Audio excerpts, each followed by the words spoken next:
ద్రౌపదికి అవమానం జరిగినప్పుడు దేవుళ్ళెందుకు మౌనంగా ఉన్నారు?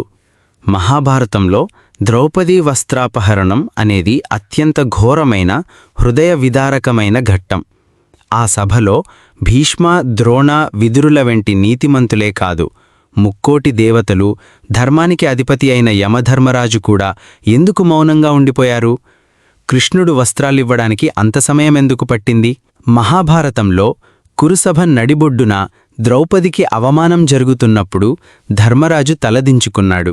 భీష్మద్రోణులు మౌనంగా ఉండిపోయారు. కాని అన్యాయాన్ని అస్సలు సహించని ముక్కోటి దేవతలు ఎందుకు ఊరుకున్నారు? లోకరక్షకుడైన శ్రీకృష్ణుడు వస్త్రాలు పంపడానికి అంత సమయం ఎందుకు తీసుకున్నాడు?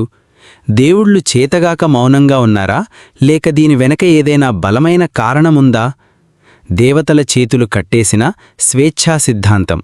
మనమనుకుంటాం దేవుడు ఎప్పుడు పడితే అప్పుడు భూమిపైకి వచ్చేసి అన్యాయాన్ని ఆపేస్తాడని.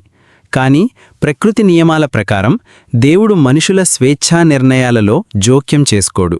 ఆ రోజు కురుసభలో ఉన్నవారంతా మానవ రూపంలో ఉన్న దేవతా అంశలే. భీష్ముడు ద్యువు అనే వసువు అవతారం, ద్రోణుడు బృహస్పతి అంశ, కర్ణుడు సూర్యపుత్రుడు, విదురుడు సాక్షాత్తు యమధర్మరాజు అవతారం. భూమిపై ధర్మాన్ని రక్షించాల్సిన బాధ్యతను దేవుడు మానవులకే అప్పగించాడు. ఒకవేళ దేవతలు నేరుగా వచ్చి దుశ్శాసనుడిని చంపేస్తే భూమిపై మానవుడి విచక్షణకు, కర్మకు అర్థముండదు. అందుకే మనుషులు తమ బుద్ధిని ఎలా వాడుతున్నారో చూడడానికి దేవతలు నిస్సహాయంగా మౌనం వహించాల్సి వచ్చింది. ద్రౌపది పూర్వజన్మ కర్మ మరియు అహంకారం. ఇది చాలా నిగూఢమైన రహస్యం. ద్రౌపది పూర్వజన్మలో నాలాయణి అనే సాధ్వి. ఆమె భర్త ముద్గల మహర్షి. అయితే ద్రౌపదిగా పుట్టినప్పుడు ఆమె తెలియకుండానే కొన్ని తప్పులు చేసింది. ద్యుత క్రీడ అంటే జూదం ప్రారంభమవడానికి ముందు మాయాసభలో దుర్యోధనుడు నీటిని చూసి నేల అనుకొని పడిపోయినప్పుడు ద్రౌపది పైనుంచి చూసి గుడ్డివాని కొడుకు గుడ్డివాడే అని నవ్వింది.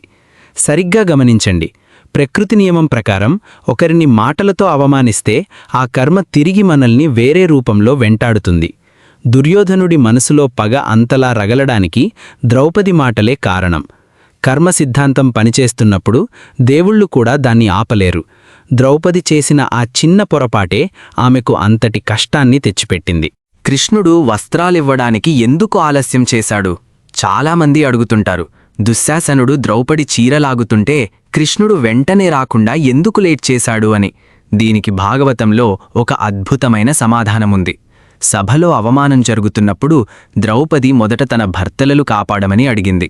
వారు రక్షించలేదు. భీష్మద్రోణులను అడిగింది. వారు తలదించుకున్నారు.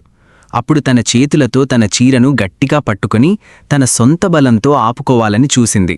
అంటే అప్పటి వరకు తనకు తన భర్తలపై, భీష్ముడిపై మరియు తన సొంత శక్తిపై నమ్మకముంది. కాని భగవంతుడిపై పూర్తిగా లేదు. ఎప్పుడైతే తన వల్ల కాదని గ్రహించి 2 చేతులు పైకెత్తి కళ్ళు మూసుకొని గోవిందా, ద్వారకావాసా, నన్ను రక్షించు అని సర్వస్వ శరణాగతి అంటే పూర్తిగా భగవంతుడికి వదిలేయడం చేసిందో మరుక్షణమే కృష్ణుడు వస్త్రాల రూపంలో అక్కడ ప్రత్యక్షమయ్యాడు. భగవంతుడు ఎప్పుడూ మన అహాన్ని పూర్తిగా వీడినప్పుడే సహాయం చేస్తాడనేదానికి ఇది నిదర్శనం.